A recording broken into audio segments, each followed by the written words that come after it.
আমি ওমরের নামে আল্লাহর কাছে নালিশ করব। কি নালিশ করবে? যে ওমরের আমলে আমি না খেয়ে আছি, আমার সন্তান না খেয়ে আছে। কথা বুঝতে পারছেন?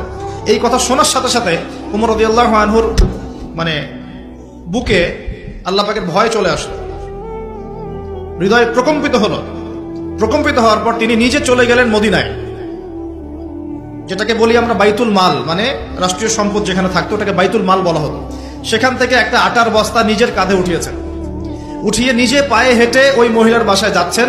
তার পাশে থাকা একজন সাহাবী, তিনি বলছেন, তার নাম আসলাম রাদিয়াল্লাহু আনহু, তিনি বলছেন যে ইয়া আমিরুল মুমিনিন, হে আমিরুল মুমিনিন, আমাকে দিন, আনা আহমিলুক, আমি এটাকে বহন করে নিয়ে যাই। আপনি চলেন সাথে, সমস্যা নেই, আমি বহন করে নিয়ে যাই অ্যাটলিস্ট।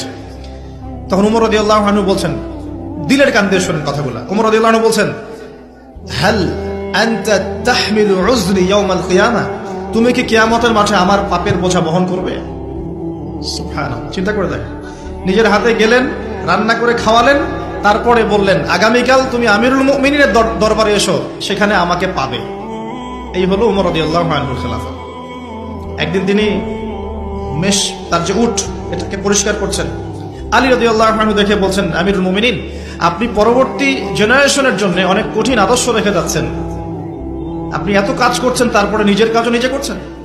তখন ওমর রাদিয়াল্লাহু আনহু বলছেন, ওয়ালা তালুমুনি ইয়া আবুল হাসান, হে আবুল হাসান, আমাকে এভাবে বিব্রত করো না, কারণ আমি ভয় করি যে আমি যে অর্ধবিশ্ব শাসন করছি, তারপরে আমি ভয় করি যে আমার এই শাসনের আন্ডারে যদি একটা রাখালও না খেয়ে মারা যায়, আমি ভয় করি আল্লাহ এর জন্য আমাকে জবাবদিহি করাবে। আরেকটা বলে শেষ করে দিই। আমর ইবনে আস রাদিয়াল্লাহু আনহু, তিনি একজন গভর্নর, কোথাকার? মিশরের। কার আমলে আছেন? ওমর রাদিয়াল্লাহু আনহুর সময়। তো তার ছেলের নাম হচ্ছে মুহাম্মদ।